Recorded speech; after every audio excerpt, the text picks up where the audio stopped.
Assalamualaikum warahmatullahi wabarakatuh. Shalom, Om Swastiastu, Namo Buddhaya, Salam Kebajikan dan salam sejahtera untuk semua. Yang terhormat Pak Agus Nambah selaku dosen pengampu dari mata kuliah Identifikasi Sistem, dan yang saya hormati seluruh rekan-rekan saya yang telah hadir pada malam hari ini. Pada malam hari ini kami akan mempresentasikan simulasi identifikasi sistem non parametrik. Tapi sebelum kami lanjut untuk memaparkan dari tugas kami, ada baiknya kami mengenalkan diri kami terlebih dahulu. Kenalkan, nama saya Brian Prasetya, dan rekan saya ada Angguna Aditya, dan rekan saya ada Darin Salsabila, dan yang terakhir ada Nabila Nindya. Baik, di sini saya akan menjelaskan tentang kode programnya. Pada bagian awal program, dilakukan pembersihan workspace MATLAB menggunakan perintah CLC, clear, dan close all agar simulasi berjalan tanpa gangguan dari data atau grafik yang sebelumnya. Terus selanjutnya didefinisikan sistem diskrit menggunakan parameter pembilang B dan penyebut A.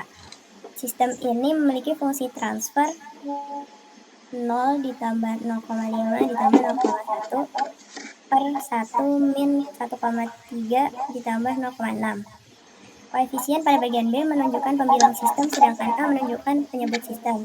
Nilai 0 pada awal pembilang menandakan adanya delay atau sampel pada sistem. Kemudian ditentukan jumlah data sebanyak 2000 sampel menggunakan variabel N. Setelah itu, dibuat sinyal input PRBS menggunakan fungsi ID input.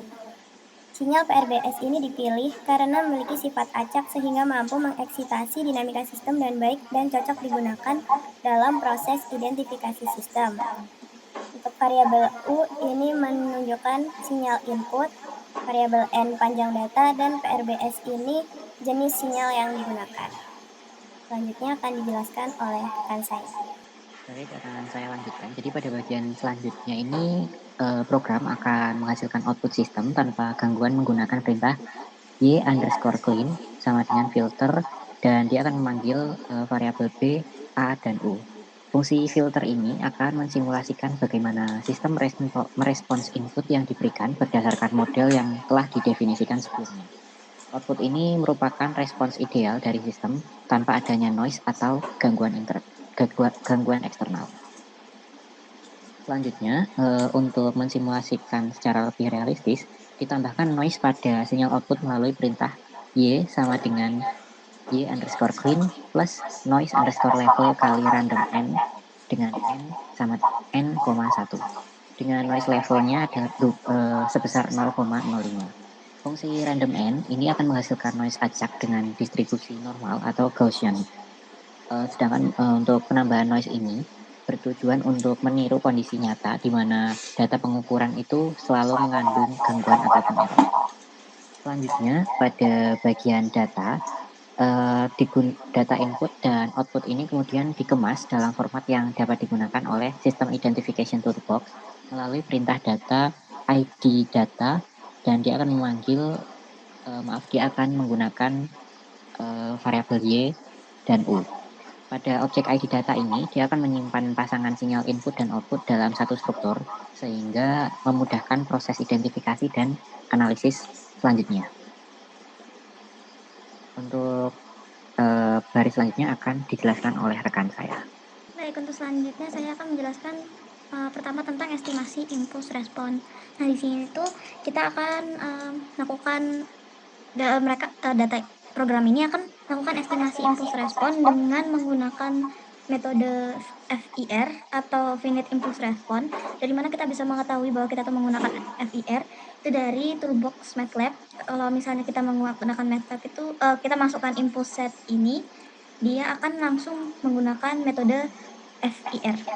Lalu ini M sama dengan 20, M ini adalah max lag, jadi penundaan kita itu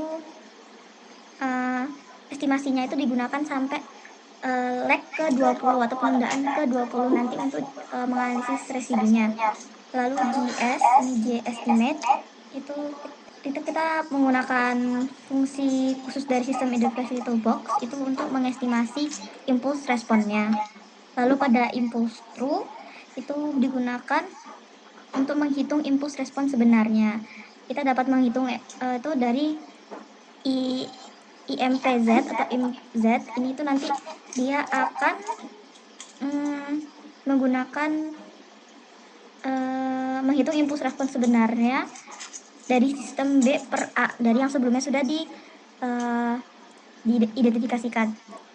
Lalu untuk hasil estimasi dia akan mengekstrak impuls respon dari model yang sudah diestimasi sebelumnya. Jadi di sini tuh akan menghasilkan impuls respon dari model yang sebelumnya sudah diestimasikan. Selanjutnya akan dijelaskan oleh rekan saya. Baik, terima kasih Nindi. Selanjutnya saya akan menjelaskan yaitu plot. Pada baris pertama ini kita mengetik dulu figur. Sebenarnya figur digunakan untuk menunjukkan grafik nantinya yang akan muncul.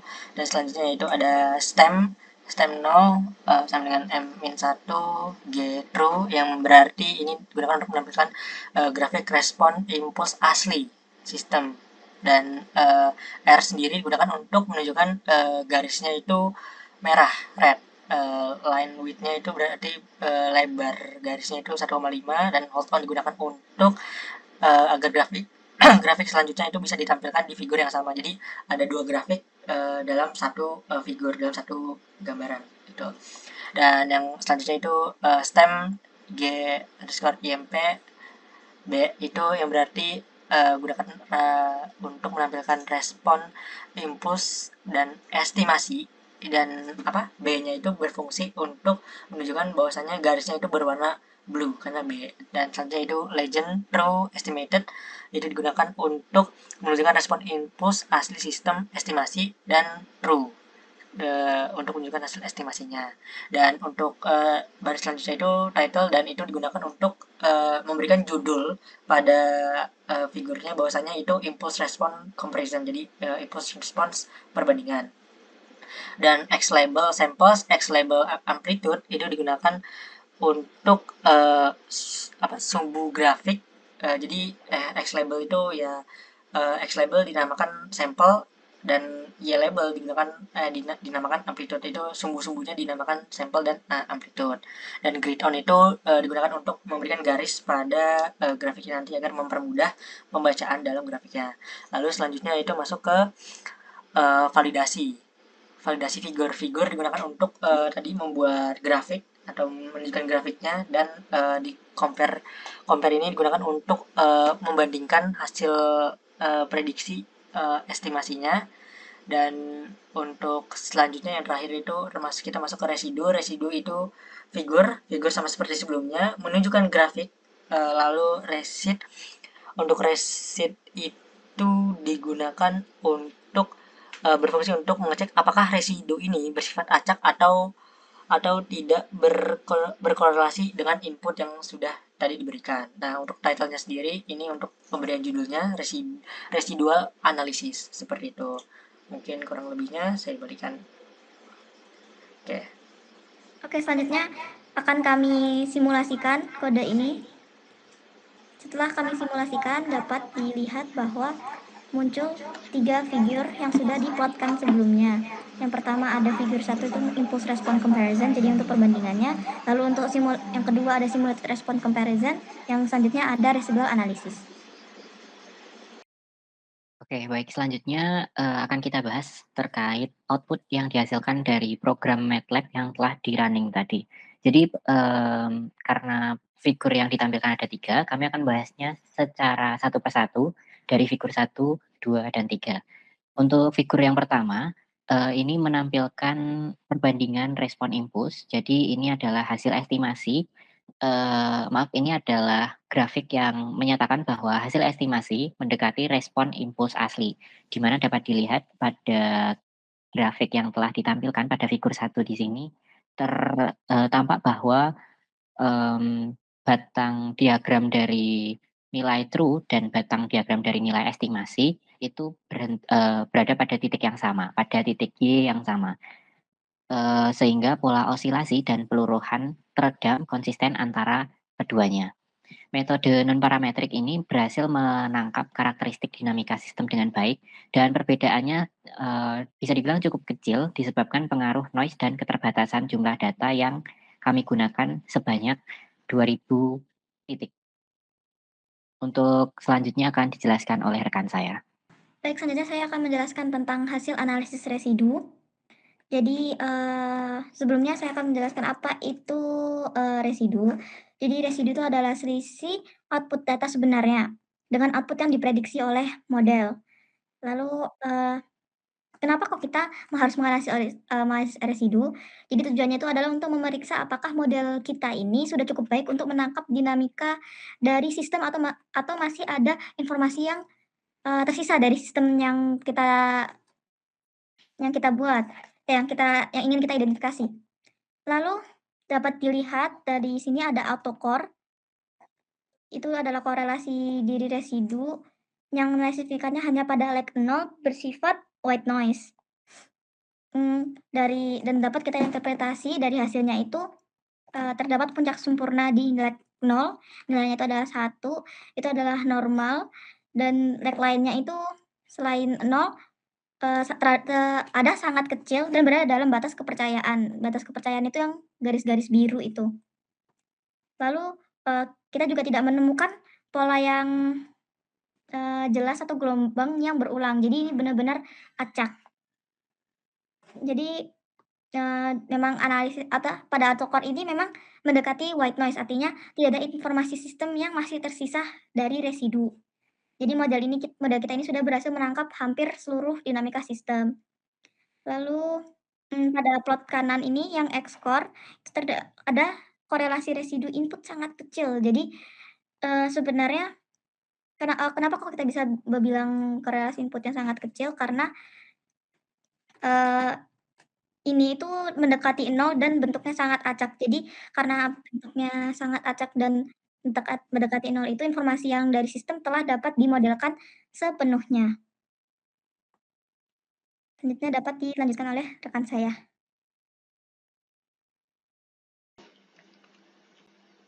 Oke, baik. Selanjutnya akan dijelaskan oleh saya, yaitu hasil validasi model menggunakan compare. Pada hasil validasi diperoleh nilai fitness sebesar 96,3%, yaitu GST sekitar 96,3% pada figur 3 ini.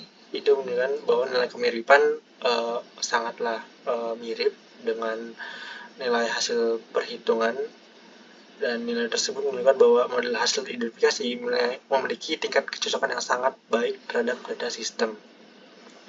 Selanjutnya,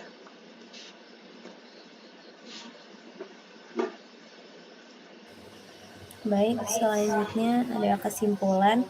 Berdasarkan hasil simulasi, metode identifikasi sistem non-parametrik berhasil memperkirakan karakteristik sistem LTI diskrit dengan baik menggunakan sinyal input PRBS.